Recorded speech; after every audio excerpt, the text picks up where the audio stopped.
Roses, welcome back to my channel, Teen Routine. So, Every day's a show. Teen routine we're given. Watch us as we grow. ఎలా ఉన్నారు అందరూ? నేను చాలా బాగున్నాను.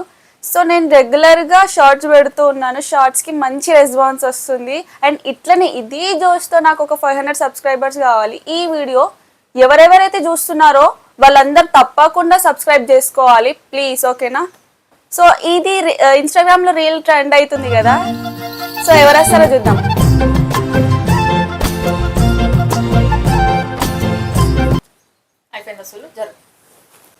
Okay, so ఈరోజు ఈ వీడియోలో మా అక్క కూడా జాయిన్ అయిపోతుంది. సో మనమిద్దరం ఏం లేదు అక్క, ఈరోజు మనం అండర్ రేటెడ్ తెలుగు మూవీస్ గురించి మాట్లాడుకుందాం. Okay, so under rated movie అనగానే మనకు గుర్తుకొచ్చేది ఏంది? ఫస్ట్ థింగ్ లో ఆరెంజ్ మూవీ ఉంటది. అండ్ ఆల్సో ఈ ఫిబ్రవరికి ఆరెంజ్ మూవీ రిలీజ్ కూడా అవుతుంది అంట. ఇంకా ఆరెంజ్ మూవీ గురించి మాట్లాడాలంటే అందులో హీరో స్టైలింగ్, డ్రెస్సింగ్ స్టైల్ మంచిగా ఉంటుంది. అండ్ ఆల్సో ఆ జెనిలియా అంటే హీరోయిన్ ఎంట్రీ కూడా బ్యూటిఫుల్ ఉంటుంది. ఆమె ఎగ్జైట్మెంట్ కి, ఆమె తింగర్తనం ఆమెకి మాత్రమే సెట్ అయింది అనిపిస్తుంది నాకు. ఆ ప్లేస్ లో ఇంకెవరైతే మంచిగా ఉంటది అనిపిస్తుంది? బొమ్మరీలు చూసిన తర్వాత అంత తింగర్తనం ఐ థింక్ జెనిలియా సెట్ అవుతుంది. ఇది జెనిలియా కాకుండా అనంటే సమంత కొంచెం సెటిల్, తింగర్తనం మంచిగా ఉంటుంది. అవును, నాకెందుకో కాజల్ కి కూడా సెట్ అవుతుంది అని అనిపిస్తుంది. కాజల్ కి నువ్వు అన్నట్టు మెచ్యూర్డ్ యాక్టింగ్ మంచిగా ఉంటుంది. ఎట్ ద సేమ్ టైం ఈమెకి తింగర్తనం కూడా బాగుంటుంది. I think Genelia perfect. ఆమెకి అన్ని తింగరి మూవీసే సెట్ అయితే అనిపిస్తుంది నాకు. తెలుగులో మాక్సిమం ఆమె అన్ని తింగరి మూవీసే చేసింది. బొమ్మరిల్లు గాని, ఆరెంజ్, ఇంకా రెడీ, ఇంకేమున్నాయి ఆమె మూవీస్, డి అవన్నీ కూడా ఆమె తింగరితనమే. ఆమెకి మంచి సెట్ అవుతుంది. అండ్ ఆల్సో క్యూట్ కూడా కనిపిస్తుంది. అండ్ ఇంకా బ్రహ్మానందం కామెడీ కూడా బాగుంటది అందులో. పప్పి నాకు తెలిసి బ్రహ్మానందం గురించి మాట్లాడితే అతనికి ఒక యునీక్ నేమ్ ప్యాటర్న్ ఉంటది. జిలేబీ, గజాల, పప్పి అని, తర్వాత జఫా అని అతను ఒక సెపరేట్ సినిమా కూడా తీసిండు జఫా అని. అది కాకుండా బ్రహ్మానందం కి యూనిక్ ప్యాటర్న్ ఆఫ్ నేమ్స్ మనకి కామెడీ కనిపిస్తాయి. అవును, అండ్ అతని యాక్టింగ్ ఇక మనం చెప్పనక్కర్లేదు. అతని ఇంకా లెజెండ్ యాక్టర్. ఇంకా చెప్పాలంటే ఆ మూవీ ఏదైతే ఉందో అది ఇప్పుడొచ్చే మూవీ అయితే కాదనిపిస్తుంది అక్క నాకు. సారీ, అప్పుడొచ్చే మూవీ అయితే కాదనిపిస్తుంది నాకు. అప్పుడు వచ్చేది కాదు. ఇప్పుడు టైమింగ్ కొంచెం డిఫికల్ట్ ఉండే ఆ సిచ్యువేషన్ లో. అప్పుడు మనకి అంత ఫాస్ట్ ఫార్వర్డ్ కల్చర్ లేదేమో. ఇప్పుడు సిచ్యువేషన్షిప్ అని, లవ్ బాంబింగ్ అని, బెంచింగ్ అని, ఇవన్నీ చాలా జెన్జీ వర్డ్స్ వచ్చినాయి కాబట్టి ఈ సిచ్యువేషన్ కి ఆరెంజ్ వచ్చి ఉంటే కనుక సెట్ అవుతుంది. ఇప్పుడు బ్లాక్ బస్టర్ అయ్యేది మూవీ.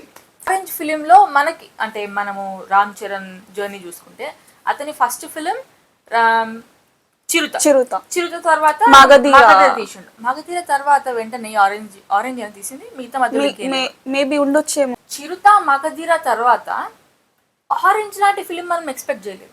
అవును, ఎందుకంటే చిరుత ఈస్ మోస్ట్ అదొక ఇంటెన్స్ దాన్ని ఏమంటారు, కామెడీ జానర్ అనొచ్చు, లేకపోతే దాన్ని యాక్షన్ జానర్ అనొచ్చు. అదొక కమర్షియల్ సినిమా కదా. దీని తర్వాత Magadheera super block buster hit మనకు తెలిసిందే. దీని తర్వాత ఆరెంజ్ అనేది కొంచెం డిసప్పాయింట్మెంట్ ఉండే కాబట్టి అది అట్టర్ ఫ్లాప్ అయింది నేను అనుకుంటున్నాను.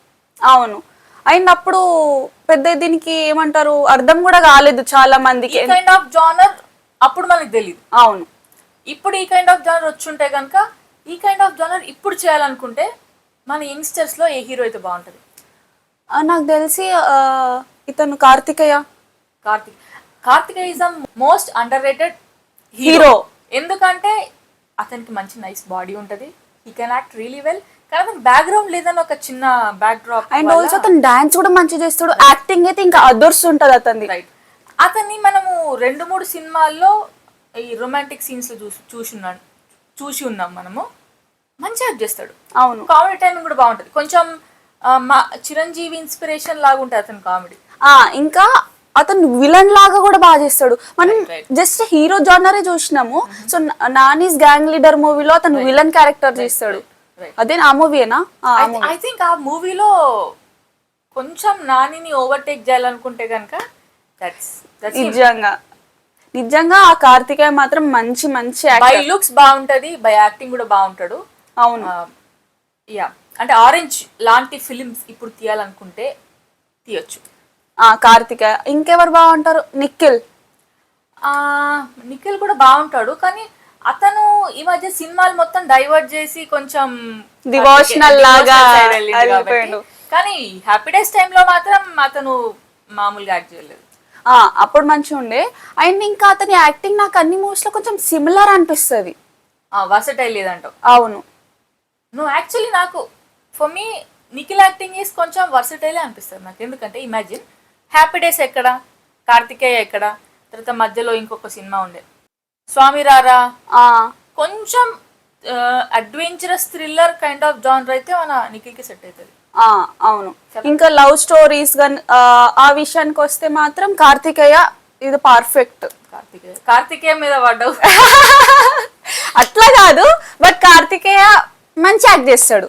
ఓకే, కార్తికేయ కాకుండా ఇంకెవరైనా ఆరెంజ్ లాంటి జానర్ కావాలంటే ఇప్పుడు యంగ్స్టర్స్ మన సినిమా ఫీల్డ్ లో అంటే అడవిశేష్ కూడా బాగుంటాడేమో. అంటే మనం అడవిశేష్ని ఎప్పుడు యాక్షన్ చూసి నాకు జెన్యూన్ గా అడవిశేష్ ని ఒక మంచి లవ్ స్టోరీ మూవీలో రొమాంటిక్ స్టోరీ చూడాలనిపిస్తుంది. అవును. ఓకే, అడవిశేష్ ని కూడా ఇందులో తీసుకోవచ్చు. ఇంకా హీరోయిన్ విషయానికి వస్తే తింగరతనంలో ఈ జనరేషన్ హీరోయిన్స్ కి ఎవరైతే బాగుంటది, శ్రీలీల. ఆమె నాకు పర్ఫెక్ట్ చెప్తున్నా, ఆమె డాన్స్ మంచిగా చేస్తుంది. యాక్టింగ్ విషయానికి వస్తే కొంచెం డిసప్పాయింటింగ్ అనిపిస్తుంది నాకైతే. ఎందుకంటే ఏమో ఆమెకి బ్యాక్గ్రౌండ్ ఉందో ఏమో, మనకు అదంతా తెలీదు. ఏమో నాకు కొంచెం అయితే ఆమె డిసప్పాయింటింగ్ యాక్టింగ్ చేస్తుంది అనిపిస్తుంది. శ్రీలీల డాన్స్ మాత్రం సూపర్ చేస్తుంది, కానీ ఆమె యాక్టింగ్ ఎట్లా ఎందుకో డిసప్పాయింటింగ్ ఉంటుంది. కొన్ని మూవీస్ లో కూడా కాదులే, ఆమె అన్ని మూవీస్ లో ఒకలాగే యాక్టింగ్ చేస్తుందేమో అనిపిస్తుంది. ఇప్పుడు ఈ ధమాకా మూవీ కూడా తీసుకుంటే అందులో రవితేజ యాక్టింగ్ బాగుంటుంది, కాన్సెప్ట్ బాగుంటుంది, ఆమె డాన్సింగ్ బాగుంటుంది, అంత పర్ఫెక్ట్. కానీ ఆమె యాక్టింగ్ వచ్చేసరికి ఏమో అంటే ముందు హీరోయిన్స్ మంచిగా చేస్తుండేనేమో, ఈమెతో పోలిస్తే వేరే హీరోయిన్ ని తీసుకొని ఉంటే గనక మంచి చేసేటోళ్ళేమో. కానీ ఒక మాట చెప్తా, డిసప్పాయింట్ అవ్వకపోతే, నాకు శ్రీలీల మాటలు క్యూట్ గా అనిపించినా ఇరిటేటింగ్ గా అనిపిస్తాయి. అవును, ఆమె అంటే నార్మల్ గా మనం మాట్లాడే విధానమే అట్లుంటది, కానీ ఆమె మాట్లాడితే కొంచెం ఇరిటేటింగ్ ఉంటుంది. డైలాగ్స్ డెలివరీ కూడా అంత ఆన్ ద పాయింట్ అనిపించదు. అవును. మళ్ళీ తింగరతనం ఎవరికి సెట్ అవుతుంది అంటే రష్మిక అయితే ఈ మధ్య మస్తు ట్రోలింగ్ లో ఉన్నది ఆమె. అయితే ఆమెకి జెన్యూన్ గా యాక్టింగ్ స్కిల్స్ ఉన్నాయి. అవును, యాక్టింగ్ స్కిల్స్ ఉన్నాయి, డాన్స్ బాగానే చేస్తుంది కూడా. మనం ఇంకా ఇంతకు మించి కామెంట్ చేయాల్సిన అవసరం లేదు. మనం వేరే సినిమాకి వెళ్దాం ప్లీజ్. అండ్ ఈ ఆరెంజ్ మూవీలో డైలాగ్స్ ఏవైతే ఉన్నాయో అవి సూపర్బ్ ఉంటాయి అక్క. అంటే కొన్ని డైలాగ్స్ ఉంటాయి చూసినవా, లవ్ అనేది కొంతకాలమే బాగుంటది అని చెప్పేసి లవ్ మీద కొన్ని డైలాగ్స్ ఉంటాయి. అవి నిజంగా ఎంత ట్రూత్ అనిపిస్తుంది నాకైతే. ఇప్పుడైతే అవి నిజంగా ఓకే బిలీవ్ చేయొచ్చు అని అనిపిస్తుంది. డైలాగ్స్ విషయానికి వస్తే నేను కూడా ఫిలింలో కొన్ని డైలాగ్స్ నిజంగా బాగుంటాయి. ఆఫ్టర్ ఇంటర్వెల్ సీన్స్ మంచిగా ఉంటాయి. అంటే ఆఫ్టర్ ఇంటర్వెల్ సీన్స్ కొంచెం ఇమోషనల్గా ఉంటాయి, at the same time maturity లాగా ఉంటుంది, మెచ్యూర్డ్ డైరెక్షన్ ఉంటుంది అందులో. అవును. బొమ్మరిల్లు భాస్కర్ తీసిన అంటే నాకు ఇప్పుడు బొమ్మరిల్లు తీసిన తర్వాత జెనీలియాని తీసుకోవాలని భాస్కర్కి ఎందుకు అనిపించింది? ఎందుకంటే మేబీ ఫ్రెండ్షిప్ వల్ల కావచ్చు, లేకపోతే అతనికి నచ్చచ్చు. తీసుకున్న జానరే అట్లాంటిది. ఇప్పుడు మోస్ట్ ఎలిజిబుల్ బ్యాచులర్ తీసుకుంటే అతను తీసిన సినిమానే కదా, అది అమ్మాయి మెచ్యూర్డ్గా ఉంటుంది, అబ్బాయికి కన్ఫ్యూజన్ ఉంటుంది. ఇప్పుడు నువ్వు బొమ్మరిల్లు తీసుకున్నా కూడా అబ్బాయి మెచ్యూర్డ్గా ఉంటాడు, అమ్మాయి కొంచెం అబ్బాయికి కన్ఫ్యూజన్ ఉంటుంది ఇందులో కూడా. ఎందుకంటే అమ్మాయి ఎట్లా ఇప్పుడు బొమ్మరిల్లు తీసుకున్నప్పుడు చాలా మంది ఏమంటారు అమ్మాయి థింగర్ యాక్ట్ చేస్తుంది, అంత కాదు, అబ్బాయికి క్లారిటీ ఉండదు. అమ్మాయికి తన ఇష్టం వచ్చినట్టు తను చేసుకుందామన్నా కూడా తను ఆపుతాడు అనమాట. అవును, ఇదే కదా సినిమాలో ఉండేది. తర్వాత వచ్చిన సినిమా ఆరెంజ్. అతని సినిమాల ప్యాటర్న్ చూస్తే ఎవరో ఒకరు థింగర్ ఉండాలి, ఎవరికో ఒకరికి ప్రాబ్లం ఉండాలి. అవునవునవును. దాని వల్లనే అంటే ఎప్పుడైతే ఇద్దరు మనుషులు ఒక ఇంపర్ఫెక్ట్ ఇంపర్ఫెక్ట్ మనిషి, ఇంకొక మనిషి కొంచెం అతని అంటే దే లవ్ దెమ్ సెల్ఫ్. ఇక్కడ వాళ్ళు సెల్ఫ్ లవ్ ఉంటుంది, ఇక్కడ సెల్ఫ్ లవ్ ఉండదు. ఎప్పుడైతే వాళ్ళు ఇద్దరు కలుస్తారో ఆటోమేటిక్ గా సెల్ఫ్ లవ్ ఇంకొకరు కూడా నేర్చుకుంటారు అనమాట. అవును, that kind of genre this Bhaskar. ఇంకా ఆ కాస్ట్యూమ్స్ ఏవైతే ఉన్నాయో హీరోయిన్ కి అవి ఆ జెనెలియాకి మాత్రమే సెట్ అయితే అని అనిపిస్తుంది నాకు. బాగుంటుంది ఎందుకంటే అవి ఆ కాస్ట్యూమ్ గానీ, ఆ హెయిర్ స్టైల్ గానీ, ఆ మేకప్ గానీ వేరే వాళ్ళకి సెట్ కాదు కదా, ఆమెకు మాత్రమే సెట్ అవుతుంది. అండ్ ఆమెకు మాత్రమే క్యూట్ గా కనిపించింది. ఇంకా అందులో అతను స్ప్రే చేస్తాడు కదా, ఏంటిది అది, గ్రాఫిటీ. రైట్, గ్రాఫిటీతో ఆమె ఫేస్ డ్రా చేస్తాడు. ఇట్ వాస్ ఆసమ్ అనిపిస్తుంది నాకైతే. అది అతను డ్రా చేయలేదు అట్లా చెయ్యలేదు కానీ ఎవరు చేసిర్రు? అవి విఎఫ్ఎక్స్ అన్ని నిజంగా డ్రా చేయరు. ఒకవేళ చేశారు అనుకుందాం, చేసినా కూడా హీరో క్రెడిట్ ఇవ్వాల్సిన అవసరం లేదు కదా, చేసిన వాళ్ళకి ఇవ్వాలి. ఓకే, ఎవరు చేసినారో వాళ్ళకి క్రెడిట్ మొత్తం పోతుంది. Next movie is Khaleja. So Khaleja ఇది అందరికి తెలిసిన విషయమే. ముందు ఆ కలేజా ఫిల్మ్ ఏదైతుందో అది చాలా ఏమంటారు, ఆ కాన్సెప్ట్ అర్థం కాలేదు ఎవరికి. దాన్ని మొత్తం ఫ్లాప్ చేసిన తర్వాత ఆఫ్టర్ 10 years అది కల్ట్ క్లాసిక్ అయిపోయింది. అవును, హీరోకి హీరోయిన్ కి ఒక సపరేట్ ఫ్యాన్ బేస్ ఉన్నది ఆ క్యారెక్టర్స్ కి. ఇంకా అందులో ఉన్న కామెడీ అయితే ఇక ఆసమ్, ఇక చెప్పనక్కర్లేదు. మన మహేష్ బాబు టైమింగ్ గానీ, అనుష్క టైమింగ్ గానీ, Ali timing, Sunil timing, it was awesome అనిపిస్తుంది ఆ మూవీ. ఆ ఫిల్మ్ లో మెయిన్ నువ్వు అన్నట్టు ఇప్పుడు ఆరెంజ్ ఫిల్మ్ లో డైలాగ్స్ ఎంత ఎలివేట్ అయినాయో, అవును, కలేజా ఫిల్మ్ లో హీరోకి ఉన్నంత స్కోపు హీరోయిన్ కూడా ఉంది. అవును అవును కదా. ఇప్పుడు అది హీరోయిన్ కొంచెం సేపే ఉన్నా దాని ఇంపాక్ట్ మంచిగా ఉంటది. అవును, హీరోయిన్ కి కాకుండా ఇంకా చాలా క్యారెక్టర్స్ కూడా ఇంపాక్ట్ ఉంది ఆ కలేజా ఫిల్మ్ లో. అవును, షఫీ కెరియర్ లో ఒక మంచి ఫిల్మ్ అంటే డీ చేసిండు. అవును, at the same time Khaleja చేసిండు. కలేజా కాకుండా చాలా సినిమాలు చేసినట్టున్నాడేమో కానీ అంత రికగ్నిషన్ రాలేదు అతనికి. అవును, కలేజా ఫిల్మ్ లో ఉన్న క్యారెక్టరైజేషన్ ఏదైతుందో వన్ ఆఫ్ ద బెస్ట్ నిజం యాక్టింగ్ మాత్రం అద్దర కొట్టిండు అసలు. అండ్ ఆల్సో నాకేమనిపిస్తుంది, ఆ సాంగ్ ఉంటుంది చూసినావా, ఆ సాంగ్ లో ఫస్ట్ మొత్తం ర్యాప్ లెక్క అనిపిస్తుంది కదా, కొంచెం కాదు. ఓకే, అందులో ర్యాప్ కూడా కలిసి ఉంది, సంస్క్రిట్ వర్డ్స్ కూడా కలిసి ఉన్నాయి. సో మొత్తం ఆపకుండా పదాలు అంటనే ఉంటారు చూసినావా. సంస్క్రిట్ లో అతను అంటే నువ్వు అన్నట్టు ఆ సాంగ్ స్టార్ట్ కాకన్నా ముందు కొండలు దాటి రైట్ అది ఎంత పర్ఫెక్ట్, అసలు ఎన్ని రోజులు నేర్చుకున్నాడో ఏమో, అంత పర్ఫెక్ట్ గా చెప్పిండు, లిప్ సింక్ కూడా. ఇంకా అందులో దేవుడు అనే కాన్సెప్ట్ ఏదైతే ఉందో అది అప్పుడు అర్థం కాలేదు, కానీ ఇప్పుడు అర్థమైంది ఏంటంటే, సో దేవుడు అంటే దేవుడనే కాదు, ఎవరైతే మంచి చేస్తారో సో వాళ్ళ రూపంలో మనం దేవుని చూస్తాం అన్నమాట. ఎగ్జాక్ట్లీ. సో ఇప్పుడు మనం అంటాం కదా మనిషి లోపల దేవుడు ఎందుకున్నాడు అంటే, ఇప్పుడు ఒకవేళ ఎవరైనా యాక్సిడెంట్ అయింది అనుకో, మనం వెళ్ళి కాపాడుతున్నామంటే వాళ్ళకి మనం దేవుడు పంపించిండని మనం చెప్తాం కదా. ఈ కాన్సెప్ట్ చాలా తక్కువ మందికి అప్పుడు అర్థమైంది. ఇప్పుడు కూడా మనం మాట్లాడుకుంటే ఈ కాన్సెప్ట్ అనేది కాన్సెప్ట్ ఇది ఎందుకు అని అంటున్నానంటే, ఇలాంటి కాన్సెప్ట్స్ కి ట్రెడిషనల్ గా చూపిస్తారు, ఇది కొంచెం మోడర్నైజ్ గా చూపించారు కాబట్టి మనకి కమర్షియల్ ఎలిమెంట్స్ ఏవైతే ఉన్నాయి, ఇప్పుడు కామెడీ లేకపోతే యాక్షన్ లేకపోతే ఇంకా వేరే వేరే ఎలిమెంట్స్ కూడా కలిపి మనకి కలేజా మూవీ తీసిండ్రు కాబట్టి ఒక ఫ్యాక్టర్ అని కాదు, చాలా ఫ్యాక్టర్స్ ఉన్నాయి ఇందులో. మనం స్పెషల్గా సీతారామరాజు గురించి మాట్లాడుకోవాలి. అవును, రాజు సుబ్బు ఈ క్యారెక్టర్స్ మాత్రం అసలు ఆసమ్ ఉంటది. నీకు ఈ 2 క్యారెక్టర్స్ కాకుండా ఇంకో క్యారెక్టర్ ఉంటుంది, సునీల్ క్యారెక్టర్. అది నాకు వాళ్ళ ముగ్గురు ట్రయో ఏదైతే ఉందో.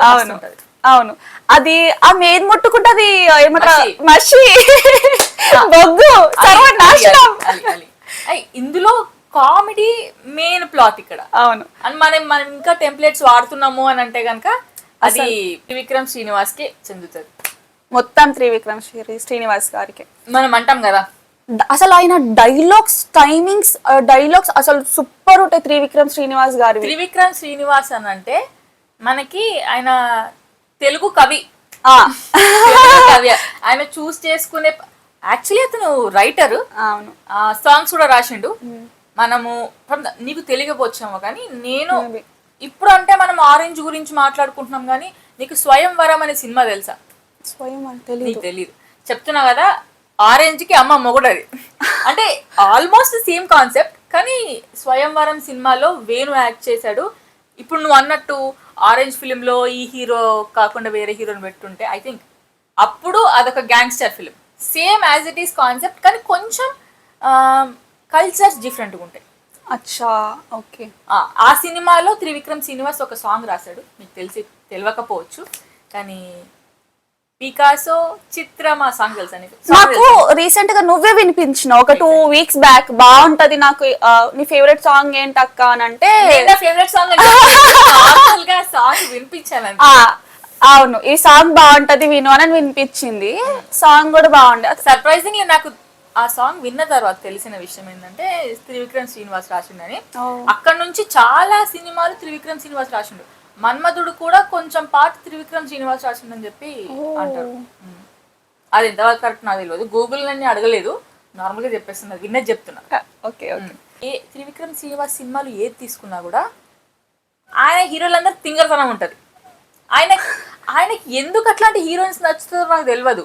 అంటే అరవింద్ సమేత ఎక్సెప్షన్, అది కాకుండా అందులో కూడా కొంచెం తింగరతనం ఉంటదేమో, కానీ మిగతా అతడు, తర్వాత సన్ ఆఫ్ సత్యమూర్తి, తర్వాత ఇంకా చెప్పు జులై, ఇలాంటి సినిమాలు అన్నిట్లో హీరోయిన్ ని మాత్రం తింగరి దానిలాగా చూపిస్తారు. అండ్ ఇందులో అనుష్కకి తింగరితనం మాత్రం మంచి సెట్ అయింది కదా. మహేష్ బాబు అంటే మహేష్ బాబు 6 feet ఉంటాడు, అవును, హీరోయిన్ కి కూడా మంచిగా సెట్ అయింది. ఐ థింక్ నువ్వు మాట్లాడకు, బట్ ఐ థింక్ ఆ సినిమాలో సాంగ్స్ మాత్రం డిఫరెంట్ గా అండర్ రేటెడ్. అవును, ఆ సాంగ్స్ ఎవరికి ఎక్కలేదు, ఇప్పుడు కూడా ఎక్కలేదు అనిపిస్తుంది. నాకే నచ్చుతున్నాయా నాకు తెలియదు, కానీ ఆ ఫిల్మ్ లో సాంగ్స్ మాత్రం బూమ్ శకనక, తర్వాత పిలిచే పెదవుల పైన, సదా శివ సన్యాసి, ఇంకా టాక్సీ.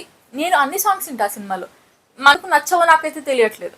నాకు ఇది పిలిచే పెదవుల పైన ఆ సాంగ్ మాత్రం మంచి అమేజింగ్ అనిపిస్తుంది. మ్యూజిక్, అవును, అందులో సర్కాజం ఉంటది చూసావా చారి, అసలు అబ్బబ్బబ్బబ్బబ్బబ్బబ్బా, అది నిజంగా అసలు అంత స్పాంటేనియస్ గా ఎట్లా వస్తుందో నాకైతే నిజంగా అర్థం కాదు. కానీ లేదు, నువ్వు డైలాగ్స్ ఎంత బాగా రాసినా కూడా క్యారెక్టర్స్, అదే మన హీరో గానీ, కమెడియన్ గానీ, హీరోయిన్ గానీ డైలాగ్ డెలివరీ సరిగ్గా చేయలేదంటే మాత్రం మొత్తం సినిమా ఫట్ అవుతుంది. అవును, ఫ్లాప్ అయిపోతుంది.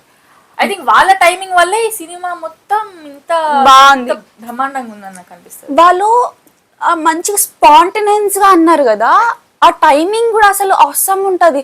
ఆలిది అది కాయ కట్రే, పచ్చబొట్టు పొడిపించుకుంటారా, పిచ్చగా అది అంటే మనకి పాయింట్ టు పాయింట్ గుర్తున్నాయంటే అది టీవీలో. అది నిజంగా చెప్తున్నా, నాకు ఫస్ట్ టైం మూవీ చూసినప్పుడు నాకు అంతగా ఎక్కలేదు. So second time, third time చూసినప్పుడు అరే బాపురే ఇంత సర్కాజం ఉందా మూవీలో, ఇంత బాగున్నాయి డైలాగ్స్ అని చెప్పేసి అప్పటి నుంచి చూడడం స్టార్ట్ చేసిన నేనైతే. సో అప్పటి నుంచి నాకు అర్థమైంది ఆ మూవీ కూడా. సుబ్బరాజు కూడా మంచి యాక్ట్ చేసిండు. Subbaraju is an actor, settle గా యాక్ట్ చేస్తాడు, at the same time is a versatile actor. నాకు అతని ఫిలిమ్స్ లో చాలా ఫిలిమ్స్ చూసుంటానేమో, కానీ నాకు ఒకటి బాగా గుర్తుండిపోయిన సినిమా ఏంటంటే శశిరేఖ పరిణయం ఫిలింలో అతను చేసే యాక్టింగ్ ఏదైతే ఉంటుందో, అది నేను ఎందుకు స్పెసిఫిక్గా చేసి చెప్తున్నానంటే, అతను ఆ సినిమాలో అతను ఒక ప్రొటెక్టివ్ బాబాయ్ సమ్ రిలేటివ్ అనమాట. హీరోయిన్ కి అన్ని మంచి చేద్దామని చెప్పి పెళ్లి సంబంధం చూస్తారనమాట. చూసినప్పుడు అతను చేసే యాక్టింగ్ అది నాకు సూపర్ న్యాచురల్ అనిపించింది. నాకు ఆ సినిమానే కాదు, సుబ్బరాజు ఉన్న ప్రతి సినిమాలో అతను యాక్టింగ్ మాత్రం అదిరిపోతుంది. బాహుబలి జపాన్ లో అతనికి ఫ్యాన్స్ ఉన్నారంటే అసలు ఆసం ఉంటది బాహుబలిలో. అతని దగ్గర నుంచి నువ్వు మినిమం ఎక్స్పెక్ట్ చేయాల్సిన అవసరం లేదు, అతను పెట్టుకుంటే సరిపోతుంది. అంతే. ఆ క్యారెక్టర్ కి మొత్తం జస్టిఫై చేస్తాడు. అవును, హీరోయిన్ వాళ్ళ డాడీ పక్కన బుర్రలో అవును, బ్రహ్మానందం గారు కూడా ఉంటారు, కానీ కొన్ని సీన్స్ లో మాత్రమే ఉంటారు. మిగతా క్యారెక్టర్స్ ఆలి ఉన్న సీన్స్ లో బ్రహ్మానందం ఉన్న సీన్స్ లో అన్ని కూడా ఇప్పుడు ఆ సినిమాలో ఉన్నాయన్ని మీమ్సే. అవును, ఒక సీన్ చెప్తాను, నీకు గుర్తుందో లేదో. బ్రహ్మానందం కింద కూర్చుంటాడు, హీరో పైన కూర్చుంటే ఆడొక బోగ్గాడు సార్, అది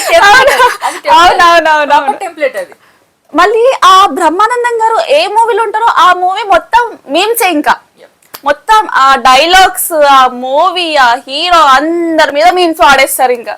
ఐ థింక్ బ్రహ్మానందం అని అంటే గుర్తొచ్చేది ఏంటి తెలుసా నాకు, వెంకీ. అది వాషింగ్టన్ గజాల. వాషింగ్టన్ గజాల. అయ్యి చాలా చాలా సినిమాలన్నీ గుర్తొచ్చేస్తాయేమో, కానీ నాకు ఫస్ట్ గుర్తొచ్చేది మాత్రం వెంకీ. ఎందుకంటే బాద్షా. ఇవన్నీ మళ్ళీ శ్రీను వైట్ల సినిమాలు కదా. అవునవును. శ్రీను వైట్ల సినిమాలు అంటే మనకి యాక్షన్, కమర్షియల్, కామెడీ ఈ 3 ఎలిమెంట్స్ ఉంటాయి. దాని తర్వాత ఇట్లాంటి సినిమాలు ఇంకెవరు తీయలేదేమో. మళ్ళీ మనకి కమర్షియల్ ఫిల్మ్స్ వస్తున్నాయి కానీ కామెడీ ప్లస్ కమర్షియల్ రావట్లేదు. మళ్ళీ కామెడీ చేయాలంటే క్రింజ్ కామెడీలు చేస్తారు. ఇప్పుడు నేను వాళ్ళ డైరెక్టర్ పేరు చెప్పాలనుకుంటున్నాను. నాకు నచ్చలేదు, 10 మందికి నచ్చొచ్చు. అది ఏమో మేబీ 10 మందికి నచ్చొచ్చు. ఇన్ఫాక్ట్ చెప్పాలా, నేను ఆ పేరు చెప్పాలనుకుంటా కానీ అనిల్ రావిపూడి గారు, ఆయన ఫిలిమ్స్ కొంచెం స్టార్టింగ్ లో బాగుండేది. అంటే ఇది ఏం సినిమా అనేది, గౌతమ్ ఎస్ఎస్సి. ఇంకా విన్నరా కాదు విన్నర్ కాదు, అది సుప్రీం. తర్వాత రాజా ది గ్రేట్. ఈ సినిమాలన్నీ కూడా అవి ఒక టైప్ ఆఫ్ జానర్ ఫిలిమ్స్. అవి ఫ్యామిలీ ఆల్సో కొంచెం కామెడీ ఉండేది. ఇప్పుడు F2 నుంచి వచ్చిన సినిమాలన్నీ కొంచెం క్రింజ్ కామెడీ అని నేను అనుకుంటున్నాను. అంటే మనుషులందరూ ఇప్పుడు ఫ్యామిలీ బ్యాక్గ్రౌండ్ ఉన్న వాళ్ళకి జెన్యున్ గా నచ్చుతుంది. ఇప్పుడు నేను నచ్చట్లే అని చెప్పడం కూడా నా ఒపీనియన్. అది ఇది చేసి చెప్తున్న స్టేట్మెంట్ కాదు, నాకు నచ్చలేదు అంతే. అండ్ నిజమే F2 నుంచి మొత్తం క్రింజ్ అయిపోయింది. And same type of movies తీస్తున్నాడు ఆయన.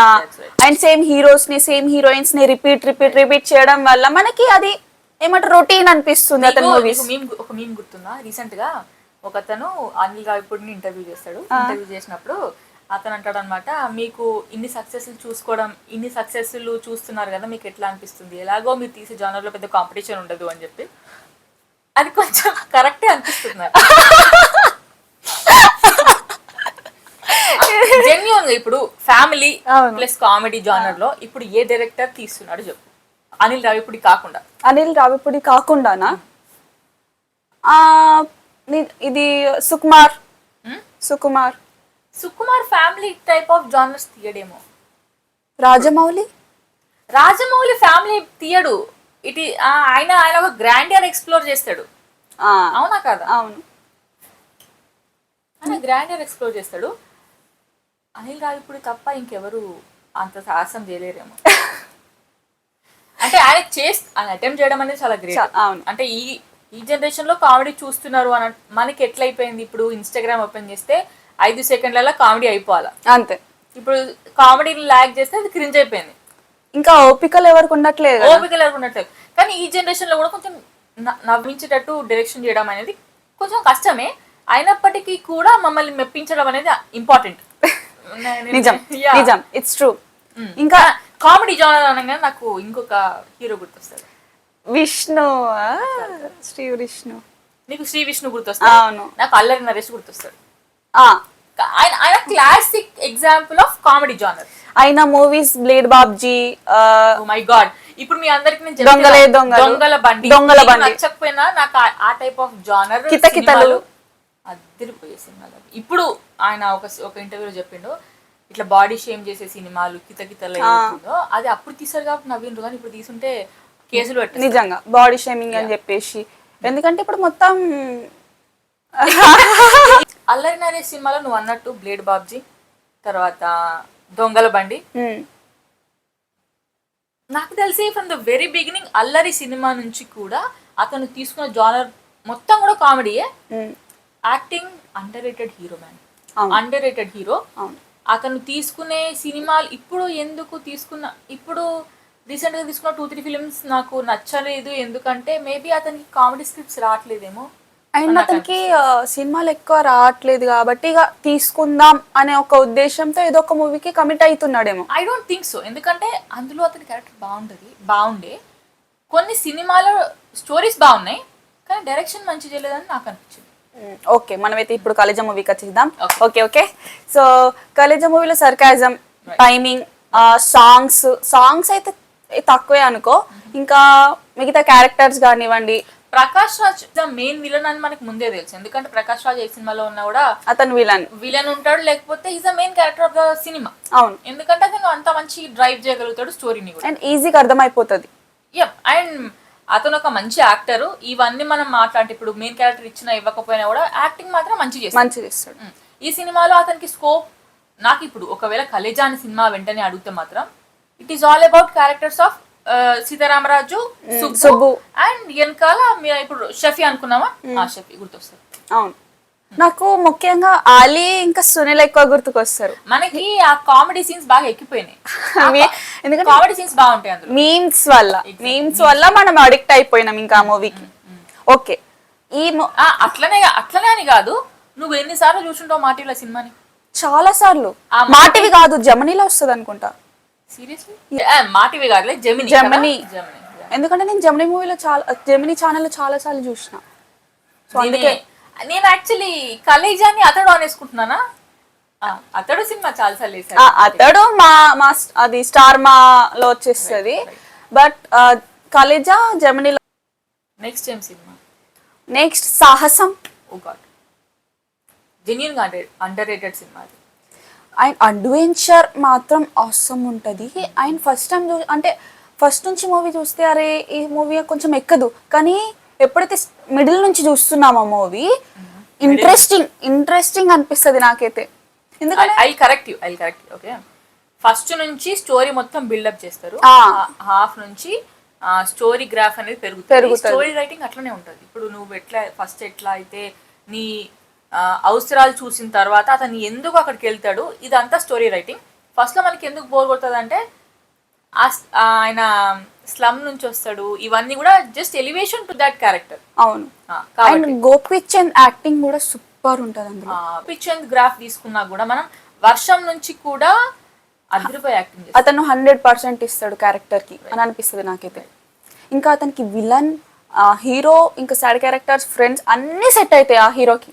హీరో చేసే డబుల్ రోల్ ఉంటది ఆ సినిమా, గౌతమ్ నందా. గౌతమ్ నందా సినిమాలో కూడా మీరు ఆ వెర్సటాలిటీ చూడొచ్చు కదా. ఇప్పుడు ఒక రిచ్ అతను పూర్ అయిపోయాడు అనుకో, పూర్ అతను రిచ్ అయిపోతే అతని యాటిట్యూడ్ చేంజ్. అండ్ మీకు అది ఆ సినిమా నాకు చాలా నచ్చింది, నిజం. నాకు ఆ సినిమా నచ్చింది. అంటే అలాంటి జానర్స్ మనం ఎప్పుడో చిన్నప్పుడు హలో బ్రదర్స్ సినిమాలో చూసినాం, దాని తర్వాత మళ్ళీ ఇప్పుడు ఈ జానర్ లో నాకు I think it's pretty entertaining. And also అతని యాక్టింగ్ సేమ్ ఉండదు ఆ హీరో, అంటే ఆ క్యారెక్టర్ ఈ క్యారెక్టర్ తో పోల్చుకుంటే. అతను స్లమ్ ఏరియా నుంచి వస్తాడు కాబట్టి స్లమ్ లాగా బిహేవ్, అంటే అతని యాక్టింగ్ అలా ఉంటది. అండ్ రిచ్ అంటే రిచ్ లాగా యాక్టింగ్ ఉంటది. అండ్ 2 types ఆఫ్ యాక్టింగ్స్ చూడొచ్చు మనం ఆ మూవీలో అనిపిస్తుంది. ఇప్పుడు ఈ సాహసం మూవీ తీసుకుంటే ఇది ఒక అడ్వెంచరస్ మూవీ, నువ్వు చెప్పినట్టు అది adventure movie and also thriller. అవును కదా, థ్రిల్లర్, బట్ ఇందులో ఒక చిన్న డివోషనల్ థీమ్ కూడా యాడ్ చేశారు. అవును, కానీ ఈ మూవీ ఎందుకు హిట్ కాలేదని నాకు అనిపిస్తుంది అంటే ఇందులో హిట్ సాంగ్స్ లేవేమో. మేబీ హిట్ సాంగ్స్ ఉంటే గనక నిజంగా రీచ్ అయ్యేదేమో అని నాకు అనిపిస్తుంది. అదే మైనస్ పాయింట్ ఏమో మూవీకి అని చెప్పేసి. తాప్సీ కొంచెం యావరేజ్ గా యాక్ట్ చేసిందని. ఆ తాప్సీ ప్లేస్ లో వేరే హీరోయిన్స్ ని పెట్టినా కూడా సెట్ అయిపోతుండే ఈజీగా. అంటే పెద్ద ఇంపార్టెంట్ రోల్ ఏం లేదు, ఆమె యాక్ట్ చేసినట్టుగా ఇంకా వేరే హీరోయిన్స్ కూడా యాక్ట్ చేయగలుగుతారు, ఈజీగా చేయగలుగుతారు. అవును, కానీ అందులో స్టోరీ ఏదైతే అదొక సాలిడ్ థింగ్, ఆ స్టోరీ అనేది మంచిగా ఉంది.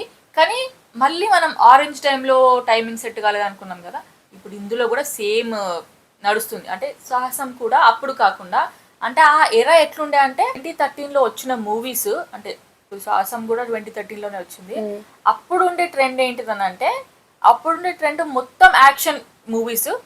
యాక్షన్ లేదు అని అంటే కనుక లవ్ స్టోరీస్ ఉన్నాయి. అవును, లవ్ స్టోరీస్ ఉన్నాయి. అవి కూడా ఆల్మోస్ట్ పెద్ద పెద్ద హీరో లవ్ స్టోరీస్ ఉన్నాయి. అంటే ఇప్పుడు నువ్వు ఇద్దరు అమ్మాయిలతో సీతమ్మ వాకిట్లో సినిమాల చెట్టు 2013లో వచ్చినట్టుంది కదా. 2013 సీతమ్మ అంటే ఆల్మోస్ట్ కొత్త కైండ్ ఆఫ్ జానర్స్ ట్రై చేసిర్రు మన డైరెక్టర్స్.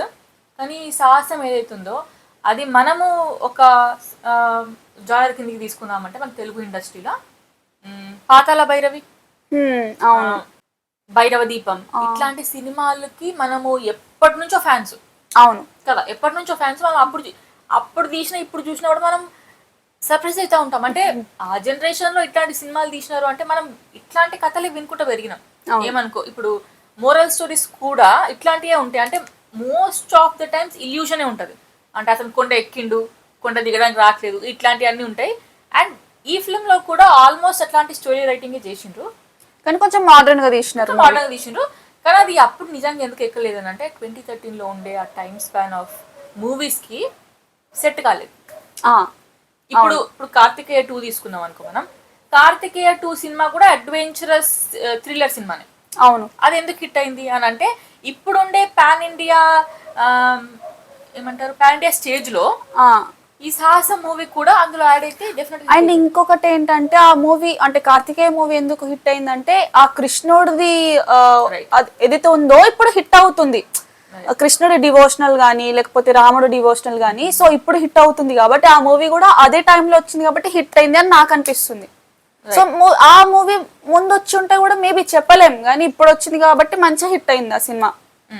అండ్ అందులో యాక్టింగ్ అవన్నీ బాగుంటాయి. సో ఇది మొత్తానికి సినిమా మాత్రం సాంగ్స్ నువ్వు అన్నట్టు సాంగ్స్ కి కొంచెం డిసడ్వాంటేజ్. నిజంగా సాంగ్స్ అందులో కనీసం ఒక బీజిఎం అన్నా లేకపోతే ఏదన్నా ఏదో ఒకటి ఫేమస్ ఉంటే మాత్రం ఖచ్చితంగా రీచ్ అయ్యేది మూవీ. అంటే అది ఏమంటారు అది ఎక్కలేదు పీపుల్ కి చాలా. అవును, అందులో రీచ్ అయి ఉంటే బాగుండేది. కొంచెం కామెడీ పెట్టుంటే కూడా బాగుండేదేమో అనిపిస్తుంది. అది ఎట్లాంటి సినిమా మొత్తం యాక్షన్, ఇంకా సినిమా మొత్తం అడ్వెంచరే లెక్క ఉంటది, మధ్యలో ఏం ఉండదు ఇంకా దాంట్లో. ఐ థింక్ ఈ అతను రాసిన స్టోరీ కూడా ఒక్కసారి బ్యాక్గ్రౌండ్ స్టోరీ మొత్తం అయిపోయినాక అక్కడ నుంచి మొత్తం అడ్వెంచర్ తీసుకోవాలి. అవును, అంతే. అది ఎంత ఇంట్రెస్టింగ్ ఉంటది అంటే మనము హాలీవుడ్ లో హ్యారీ పాటర్ చూసినా కూడా లేకపోతే ఇంకా చాలా మూవీస్ ఉన్నాయి అనుకుంటా, కానీ నేను దానికి ఎందుకు చెప్తున్నానంటే ఆల్మోస్ట్ హ్యారీ పాటర్ కూడా అట్లాంటిది. అంటే అదొక విచ్ స్టోరీ, అంటే అతనికి విచ్ క్రాఫ్ట్స్ అన్ని వస్తాయి. ఆ స్కూల్ మొత్తం అదొకటి ఉంటది. అందులో ఒక విలన్ ఉంటాడు. విలన్ కి ఇప్పుడు నీకు పాతాళ భైరవి సినిమాలో విలన్ ప్రాణం చిలుకలో ఉన్నట్టు హ్యారీ పాటర్ వరల్డ్ మార్ట్ కూడా అతనికి హార్ట్ రాక్స్ 7 ఉంటాయి. అవును, 7th ప్రాణం ఆ హ్యారీ పాటర్ లో ఉంటది. 7th part of is world mart కి. అవును, అంటే మనము యూనివర్సల్ స్టోరీ మొత్తం ఒకటే, కానీ చూపించిన విధానాలు వేరు, అందులో చూపించిన అడ్వెంచర్లు వేరు కాబట్టి మనకి అంత డిఫరెన్స్ ఉంది. ఇప్పుడు నాకు పాతాళ భైరవి ఎంత ఇష్టమో హ్యారీ పాటర్ కూడా అంత ఇష్టం. నిజం. ఇది ఒక ఇల్యూషనల్ స్టోరీస్ ఫ్యాంటసీలు కాబట్టి ఇప్పుడు సాహసం కూడా అంతే. అవును, మంచిగా ఉంటది, దానికి సాంగ్స్ అక్కర్లేదు, దానికి సాంగ్స్ మంచి పెట్టలేదు కాబట్టి హిట్. ఇప్పుడు హ్యారీ పాటర్ తీసుకుందాం, అందులో థీమ్ ఉన్నదా? ఎంత బాగుంటది, ఎంత ఎక్కిపోతుంది అది. అవును, పాతాళ భైరవి సాంగ్స్ ఉన్నాయా? ఇట్లా కొంచెం స్టోరీ ఎంత బాగున్నా కూడా కొన్ని ఎలిమెంట్స్ కి ఏమంటారు లాస్ట్ కి ఉప్పు వేసినట్టు, ఆ ఉప్పు ఇస్ ద మెయిన్ ఇంగ్రీడియంట్. ఉప్పు అండ్ కొరియాండర్ చూడడానికి బాగుండాలి కదా మరి. మన సాంగ్స్ అట్లాంటివి. సో సాంగ్స్, బీజిఎంస్ ఇంకా రైట్ అంటే ఈజీ గోయింగ్ పోతున్నది, నడుస్తుంది సినిమా. అండ్ నాకు అందులో ఒక విలన్ ఉంటాడు. సో మెయిన్ క్యారెక్టర్ విలన్ అనమాట. సో ఆ క్యారెక్టర్ నాకు మస్తు ఇష్టం, ఎందుకంటే అతను నిజంగా రియలిస్టిక్ గా యాక్ట్ చేసినాడు. టెర్రరిస్ట్ పాకిస్తాన్ నిజంగా నాకు అతన్ని చూస్తే అదే వైబ్స్ కొట్టినాయి. మనం చూడలేదు బట్ నాకైతే అట్లనే చూపిస్తారు కదా మూవీలా, అతను అట్లనే అనిపించింది నాకైతే. ఇంకా అందులో కొన్ని క్యారెక్టర్స్ ఉంటాయి. స్టోన్ అదేంటి ఒక లాకెట్ చూపిస్తాడు, లాకెట్ చూపించి పీకాక్ అనుకుంటా. సో అది నేను మాది ఇచ్చేయండి అని చెప్పేసి అతను కూడా మంచి యాక్ట్ చేస్తాడు. పీకాక్ మాకంత ఐడియా చూడలేదు, అంటే నాకు గుర్తులేదు, చూసాను సినిమా గుర్తులేదు. సో ఆ లాకెట్ ది అతను అడుగుతాడు చూసినారా ఏమని, అతను కూడా అతను మంచి యాక్ట్ చేస్తాడు. అంటే అందులో కొన్ని ఫస్ట్ టైం చూస్తున్నా అతన్ని. మనకు అతను ఎవరో తెలియదు బట్ యాక్టింగ్ మాత్రం మంచి చేసిన చెప్తున్నా సినిమాలో. అండ్ అందులో కొన్ని క్యారెక్టర్స్ ఉంటాయి, వాళ్ళు కూడా మంచిగా యాక్ట్ చేసినారు. అందులో ఆలీ కూడా ఉంటాడు. ఆలీ ఎందుకంటే అది తీసుకెళ్తాడు, వాళ్ళని జీప్ లో తీసుకెళ్తాడు. సో అది కూడా బాగుంటది. మొత్తానికి సినిమా అడ్వెంచర్ గానీ, యాక్షన్ గానీ, స్టోరీ గానీ, వాళ్ళ యాక్షన్ అన్ని బాగున్నాయి. కాకపోతే ఇందులో మిస్సింగ్ సాంగ్స్, మనం అనుకున్నట్లు కామెడీ, కొన్ని డైలాగ్స్ రీచ్ అయ్యేటట్టు ఉంటే గనక నిజంగా హిట్ అయ్యేది మూవీ.